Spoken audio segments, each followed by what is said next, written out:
who do you got out there 15 years later since you had them in junior high Sunday school class or whatever? You've been nurturing them and equipping them, calling them up, caring about them. They're one of your guys. They're one of your girls.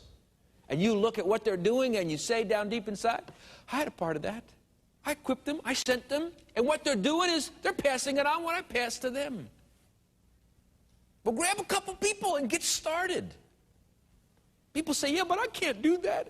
Well, some of you are visiting a hospital. Do we need a lot more people to visit the hospital? We need all kinds of people. So what do? You say, hey, next Thursday night, I'm going out somewhere. I'd like to buy you dinner and then take you with me. I need some help. Where are you going? Don't worry about it. Don't tell them. Use manipulation, deceit, lie to them. Just take them out for dinner. You pay. And then say, I have to go visit somebody that's sick in the hospital. Go and minister to them. Read something out of the Scripture.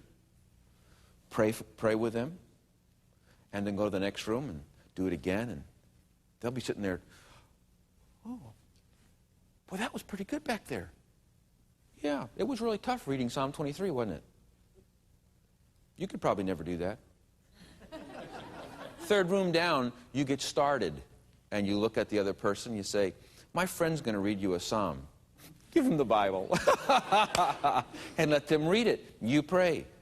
They'll shoot you when they walk out the room. But in time. Then start passing off the vision. I go every Thursday. I wonder if you could take every Tuesday.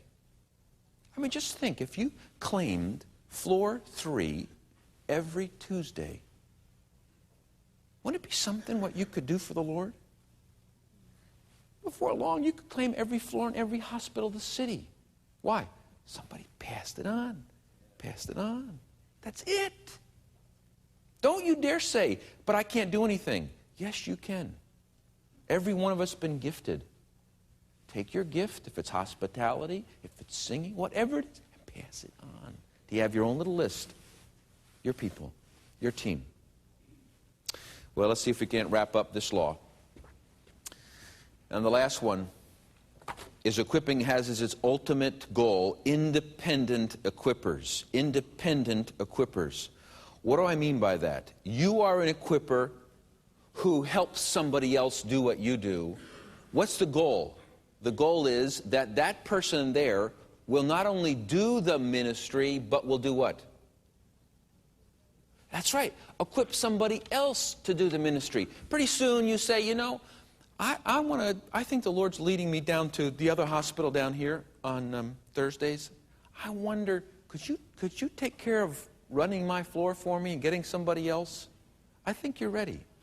What happens then? They got to pass it on and teach somebody else to teach somebody else. Keep on moving back.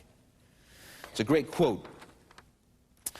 All true education is a delayed action bomb assembled in the classroom for explosion at a later date. Well, what's the point, my friends? The point is that we're supposed to train Christians to be bodybuilders. That is, when somebody's not making it, instead of calling the preacher, somebody else goes and solves the problem. The issue is, you and I are supposed to produce independent equippers. See, when we start, kind of work with somebody who's a sheep. All they can do is eat and bat. In time, as you work with them, they begin to grow and you begin to mature them. And they start to take some signs of some possibilities here. You keep on nurturing and equipping them and you start taking them with you a little bit. Don't say anything, just watch. Then time goes on and before long, you have yourself a full-fledged shepherd who's producing more sheep. But that's it. You keep on passing it on. Passing it on. Well, what's the law then? The law is equip for service. Equip for service. The teacher should train students for a life of service and edification. Donald Robinson has a great quote. He said, "A great teacher has always been measured by the number of his students who have surpassed him." A number of years ago, I was attending a conference with a man named Peter Drucker. That name will be familiar to some of you. He is the greatest living management guru in the world today, in my opinion, and most people's opinion. There were 30 of us in this conference. We were invited guests to be there with him. We were all leaders of major Christian organizations, and we were invited there to be with him for a week. And it was one of the most remarkable weeks of my life, being with that giant for those days together. On a Tuesday night, at around 11:30, one of the men that was there, who has a significant church in the nation, he and I were talking, and we were out by the pool in Southern California talking. And his church has grown like this and hasn't stopped. And I said to him, how are you handling all the stress of this growth? He said, well, it almost killed me. In fact, he said, I was thinking about quitting the ministry. Sound familiar? Why? I couldn't do it all. I said, what happened? He says, I was pleading with God in my prayer time that he'd give me an answer or else I was leaving. So, well, what happened? He said, I was reading along and I found this verse in Ephesians 4. He said, I always knew that verse, but I never knew it. And he said, I read it and I realized my job was to equip people to do it and to stop doing it. I said, whoa, what did you do? He said, I made a decision on my knees to stop doing it the way I've always been doing it. What'd you do then? He said, I got together with my church leadership and said, we're going to stop and we're going to obey this verse. Well, what'd you do then? He said, we made a long list of all the faithful people we knew in the church. The church was not very old yet. He said there was 147 that we identified. We met with them one-on-one and we told them our dream.